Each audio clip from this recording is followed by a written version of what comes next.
You are listening to part 3 of a 10-part psychological series exploring the inner impact of high-end escort work. In the last episode, we examined how the nervous system adapts, how repetition quietly changes what feels normal, how contract forms, not through choice but through survival. And today we step back to something that comes before that adaptation, the fantasy of doing escort work and the role it plays. Most people misunderstand the fantasy. They hear the word and assume delusion, immaturity, or denial. But in high-end escort work, the fantasy is not a mistake. It's the bridge between who you are now and what you are about to ask your nervous system to tolerate. As the creator of the Psychology for Escort framework and founder of Psychologists for Escorts, I help exceptional women understand the psychological impact of their work. This episode is not here to shame the fantasy, and it's not here to praise it. It's here to explain why it was necessary and what it quietly costs. Before you do this work, you need a story that makes it make sense. Not just ethically, not just financially, but psychologically. Because you are not only entering a job, you are entering repeated exposure, repeated proximity, repeated attention, repeated intimacy. And repeated exposure always changes the nervous system. This is how human systems learn. They normalize what repeats. So before the first client, before the first boundary negotiation, before the first moment of emotional regulation, your mind builds a frame, a meaning, a story that explains why this is okay, why this is manageable, why this is worth it. And the story isn't silly, it's preparation. It organizes courage, it organizes expectation, it organizes your nervous system around what is coming. And if you don't build that frame consciously, your nervous system will build one for you, based on survival, based on what feels tolerable, based on what allows you to keep functioning. And that is where the fantasy enters, not as an illusion, but as a psychological structure, a structure that makes repetition survivable. The fantasy is a frame that makes repetition survivable. And once that frame is in place, it quietly guides how you experience the work, what you notice, what you minimize, what you adapt to, long before you realize anything has changed. The fantasy is not one single thought. It's a bundle of expectations, images, beliefs, and emotional promises. Some of them are conscious, things you can name, and many of them are not. They live in how you imagine the work will feel, how you imagine yourself changing, how you imagine control working. The fantasy quietly answers questions before you ever ask them. Will I be okay? Will I be in charge? Will I stay myself? Will this make my life better? And to do that, it usually organizes itself around 3 promises. Not because you consciously choose them, but because the nervous system looks for safety, control, and meaning. The fantasy almost always promises control, distance, and transformation. Where control is the belief that you will be the one deciding when, deciding how, deciding what you allow, and deciding what you earn. Distance is the belief that you can participate without being affected, that you can offer intimacy without absorbing it emotionally, that you can touch without it touching you back. And transformation is the belief that this work will elevate you financially, socially, emotionally, psychologically. that you will become a stronger version of yourself. None of these beliefs are naive. They are protective. They make the step into intensity possible. They give meaning to what would otherwise feel overwhelming. But here is the key point. The fantasy isn't wrong. It's incomplete. It's incomplete because it focuses on the mind's expectations, but not on the body's adaptation. It imagines decisions, but not nervous system learning. It imagines control, but not repetition. It imagines transformation, but not a subtle cost of regulation. And most importantly, it doesn't account for how intimacy is processed biologically, because the fantasy speaks in stories, and the nervous system speaks in exposure. One imagines how things should feel. The other changes based on what is repeated. And when those two meet, adaptation begins.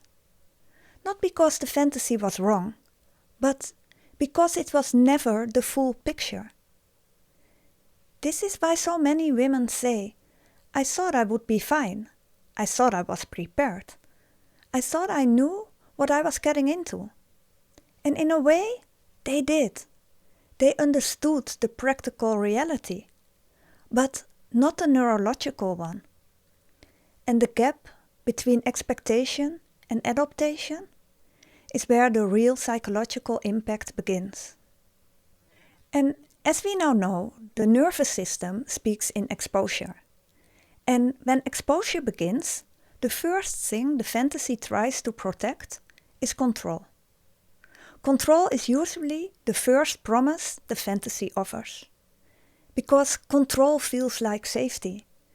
Control over money, control over men, control over time, control over desire.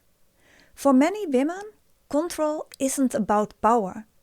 It's about stability and freedom. It's about being the one who decides when to show up, when to leave, what is allowed and what is not. And this makes sense, especially for women who have lived in situations where their choices were limited, or where their needs came second.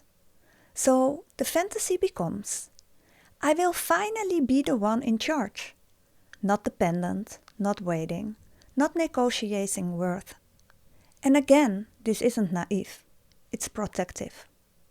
It's the nervous system seeking predictability. But here's the psychological reality. In paid intimacy, control is never absolute. It's always negotiated. Because money creates access, and access creates pressure. Pressure to accommodate, pressure to please, pressure to stay agreeable. And over time, that pressure subtly tests boundaries. So money doesn't buy you, it buys access. And access always tests boundaries. This doesn't mean clients are bad. It means people respond in predictable ways. When payment is involved, expectations grow. And where expectations grow, emotional labor grows. And emotional labor requires regulation. Reading moods, anticipating reactions, managing tension, staying pleasant. And that regulation is work. Not visible work, but nervous system work. Work that costs attention, energy, presence. And if the system is doing this repeatedly, control slowly shifts into performance. You are no longer just choosing. You are managing. Managing emotions, managing expectations, managing connection. And this performance is expensive because it requires constant regulation. Over time, many women feel this. They are technically in control, but internally exhausted. They are deciding, but also constantly adjusting. And this is where the fantasy begins to crack. Not suddenly, but quietly. The promise of control becomes the reality of emotional labor. And unless this is understood, women often blame themselves. I'm too weak. I'm not built for this. I should be able to handle this better. When in reality, their nervous system is doing a complex job, regulating intimacy under pressure. And that's not weakness, that's human biology. And whenever the body has to regulate intimacy constantly, it learns distance. And that brings us to the second fantasy, distance. It often lives in thoughts like, this won't get to me. I won't get emotionally involved. I can keep my feelings out of this. And again, this isn't denial, it's protection. It's the nervous system trying to limit how much it absorbs. Because intimacy is not processed as an idea. It's processed as input. Attention is input. Touch is input. Proximity is input. Being intensely focused on is input. And when that input repeats, your system adapts. Not by thinking, but by training. You don't stay untouched. You become trained. Trained to regulate emotion. Trained to stay composed. Trained to manage closeness. Sometimes the training looks like professionalism, calm, confidence, emotional efficiency. And sometimes it looks like something else. Flatness, detachment outside the work, less sensation in your body, less emotional response. And this is where many women begin to worry. Why don't I feel the same? Why does intimacy feel different? Why do I feel numb sometimes? And often they blame themselves. I'm colder than I used to be. I broke something in myself. I shouldn't have done this. But this is not a moral failure. It's a predictable adaptation. When closeness is repeated under regulation, the nervous system dampens intensity. Not to punish, but to protect. Distance becomes the contract. I will participate, but I will not fully absorb. And again, this works. It makes the work manageable. But it also quietly changes how intimacy feels. Not just at work, but sometimes everywhere. The third and final fantasy we look at in this episode is transformation. The idea that this work will change who you are. Not just change on the outside, not just financially, not just in lifestyle, but on the inside. A shift in who you are, who you become, how you carry yourself, how you are treated, how you experience your own power. The fantasy often sounds like, I'll become a higher version of myself, more confident, more powerful, more desirable, more untouchable, more free. And to some extent, that can be true. Many women do grow. They become more skilled socially, more aware of dynamics, more capable of setting boundaries. They learn to read people, to negotiate, to hold space, to stay composed under pressure. These are real strengths. But here's the cost most women don't predict. Transformation in this work is not only expansion, it's also compression. You become skilled, but sometimes narrower. You become strong, but sometimes less permeable, less open to softness, less open to vulnerability, less open to being affected. The nervous system learns efficiency. It trims away what feels too intense, and it keeps what works. And slowly, your emotional range can shrink. Not because you choose it, but because adaptation favors stability. This is where many women feel both empowered and strangely distant, successful, yet less connected, stronger, but not necessarily softer. Because distance can also create control, and control can feel like power. You can become more powerful and less reachable at the same time. And the tragedy is that you may only notice that later, when the work slows down, when you want something real, when you see closeness that isn't paid for, when you want to be chosen, not as a role, not as a performance, but as yourself. And sometimes that's when women realize, I changed more than I expected. I grew, but I also lost something, not visibly, but emotionally. And again, this doesn't mean the fantasy was wrong. It means it didn't include the full picture. Transformation happened, just not only in the ways imagined. The reality is, without the fantasy, most women wouldn't enter. Because the nervous system needs a bridge into intensity. The fantasy is not denial. It's a psychological entry mechanism.